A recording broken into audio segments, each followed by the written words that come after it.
Hey, this is Brandon Crawford from the San Francisco Giants, and you're listening to TortureCast. Welcome back, Giants fans. This is the interview that we conducted with Hunter Pence in group format with other reporters at AT&T Park on Media Day yesterday. You can also watch this interview on our YouTube page or over at torturecast.com, along with some of the other players that we grabbed, including Posey, Bochy, Crawford, and a few others, including the new closer, Mark Melancon. Hope you enjoy. Sound nice too. Yes, that would be awesome. I think Javi's presence is something that we would definitely like to have around as much as possible. He's one of the greatest leaders I've ever played with. One of the greatest communicators, and the way he views the game, and the way he approaches everything is just class through and through. Just a classy guy. What do you think about the idea of him calling games in the broadcast booth? I think it would be really, really spectacular. He's just phenomenal with the microphone, just well-spoken, and you feel like he's so talented in that regards that if he's not doing that, it's going to be sad, because he's just got away with words, and he's a pretty special cat. I heard he has some dugout commentary that's... Yeah, he's constantly, just announcing games and doing it in his own way, in his little funny way. So I think that it would be an easy transition for him if he wants to do it. Who knows if he wants to? So. You talk about Javier? Is that Yeah. Yeah. Because he always struck me as such a even-keeled, level-headed guy that he could fit into that role pretty Yeah, he's just well. he's a master communicator. He's Yeah. just like so good with words and so Yeah. funny and so sharp and witty. Yeah. I just feel like he's if he wants to do that, like it'd be great for baseball to have someone like him. He's a natural, Yeah. Have you spoken to him since he retired? I called him yesterday, left a message. I'm sure he's pretty busy right now. He's hearing from a lot of people. So, yeah, I haven't heard from him yet. I was going to say he leads the team in rings, though. With 4, Yeah. I think. Yeah. Maybe wrong. I think we got him. I think someone got him. I think maybe Chop. He had a mug that had four-time World Series championship that we were proud to watch him tote around. So, those things aren't coincidence. He's a powerful leader, and he knows what he's doing. Some of the guys ask a question or two.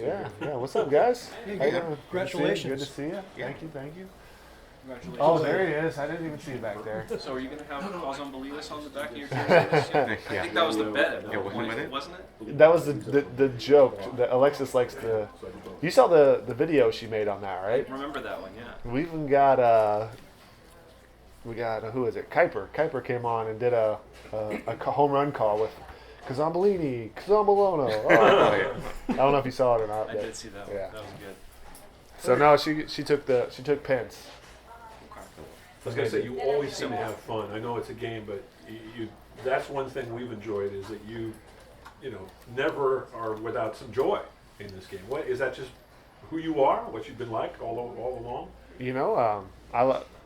That's a great question. I just truly enjoy the game. I'm pretty humbled and pretty grateful for the opportunity that baseball has brought, and it brings me joy to be here every day. It brings me joy to see the stadium, to play the game I love for a living, and it's a lot of fun getting to do this stuff. Do you feel like you have an obligation to keep the guys kind of loose? I mean, from day one, you've been that guy. I do think it's important to stay lighthearted, and you're going to get your work in, but you're going to have fun doing it, and keeping that kind of energy, that uplifting, fun energy is very powerful. So it's definitely a goal and an intention, day in and day out. Keep it light. Good deal. All right. Good seeing you, Hunter. Hey, good to see you. Thank you. Congratulations on that. Thank you. Yeah. Thanks you guys getting here. Anyway, we understand you had the very slightest of tweaks that had to slow you down just a little bit in your workouts. How is that right now? Everything's good. Should be ready to go day one of spring training. Okay. And just being a little cautious, but everything is good. Is it related to that oblique injury you had? No, it's the other side. Other side. So the right. Yeah. You'd hope to play in the first game on the first practice game on the 24th? Yeah, I would think so. Somewhere around that time. Okay. Right now, the goal isn't like which game to play in. It's like, let's get ready for day one of spring training, go through full practice, and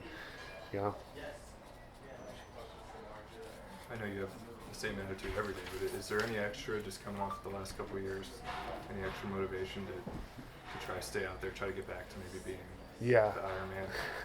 Definitely, it's a big goal and a powerful intention to to sustain the whole season. And as I get older, I got to make some adjustments and back off a little bit of the crazy workouts that I did all the way and when I was young coming up. So I'm starting to learn that you gotta, as you get older, just make those adjustments. What kind of things have you done this off season?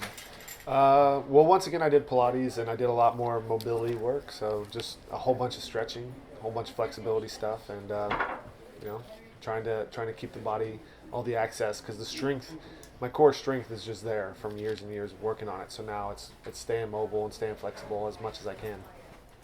What happened with the Excalibur thing at Disneyland, though? I think that's just a cool place to take a picture. I don't have to worry. I'm not the one. Have you tried it yet? Maybe you're the one. Maybe. Ooh, wouldn't that be something? Yeah. And with the World Baseball Classic kind of extending spring training, is that going to give you guys an opportunity to kind of spread out some training, maybe take some more days off, but still get the amount of training you need?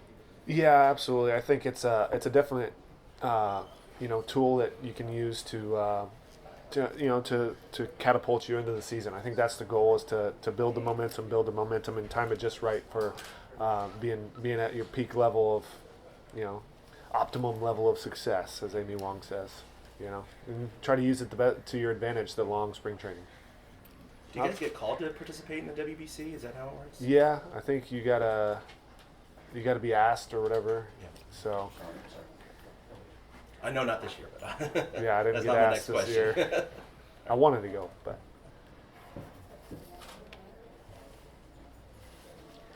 How much satisfaction did you get from seeing Jeff Bagwell going to the Hall of Fame? A lot of satisfaction, especially because one time he was our hitting coach for half a season, and I was like, "You're a surefire Hall of Famer," and he was like, "Not yet." And I was like, "Oh crap!" So. Really happy to see him. Definitely very well deserving. Great leader. Unbelievable ball player. So it's really cool to see him and Biggio both in the Hall of Fame. I was hoping that they would go the same year, but it's still close enough.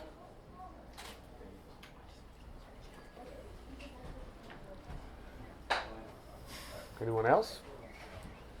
I was talking to Corey Guerin, and he was talking about being a coffee aficionado. Oh, yeah. He says he follows your lead. Yeah, you guys are like going around reviewing all this coffees. Yeah. Yeah. So I'm a big fan of coffee, and I've gotten to learn through meeting one of the owners of Greenway Coffee, David Buer, kind of the whole process and the local roasteries, and getting all the different flavors of coffee and from the different countries. And so I just really have a passion about it, and I like to go shine some light on some of these local coffee roasteries around the different cities we get to visit. And it was a really fun journey. Looking forward to doing some more coffee reviews. Have you found the ultimate coffee? The ultimate coffee? Yeah. I think it's constantly changing, because even if you find the ultimate coffee, like it's every year, you only get so much of the seed, and the weather's going to change the different notes that come out of the coffee. So there, the ultimate coffee is constantly changing. Good answer. Hunter, Mark Melancon was talking about a conversation you, Crawford, and him had. I don't know if it was on the way over here in the car, but going over the last game of the year, last season, and his presence. Can you share a little bit on that? No, I mean, it was a wild game, and you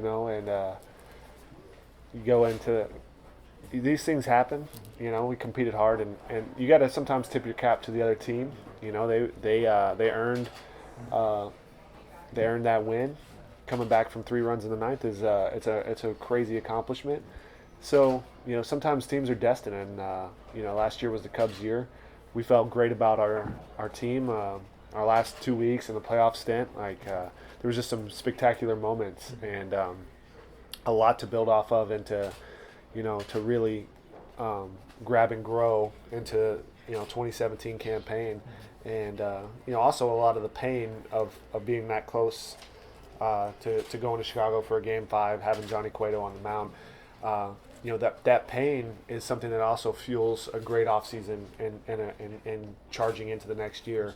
So, it's clear. Our goal is to win a division, win a championship, and we feel we got the ability, and adding Melancon is a huge part of that. Have you already had in your head your first at bat against Sergio Romo? No, I haven't. We're very, very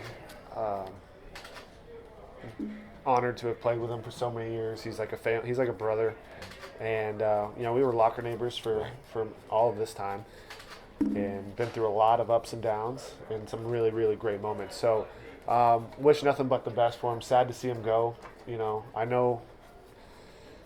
I know he loved it here, and so just wish nothing but the best for him. And it'll be fun to have that, to be playing against him in the big rivalry, and it'll be good competition for sure. What do you think? Like maybe sliders?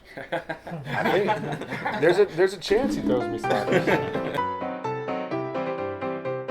A big thank you to everybody for listening to the Torture Cast, the podcast by and for fans of the San Francisco Giants. Follow us on Twitter at TortureCast. You can also like us on Facebook or check out our blog at torturecast.com. I also want to say thank you to Ashcon and Bailey for letting us use their song Feeling Like a Giant for our intro. For Ben Lee and Chad King, my name is Willie Dills saying, we'll see you next time.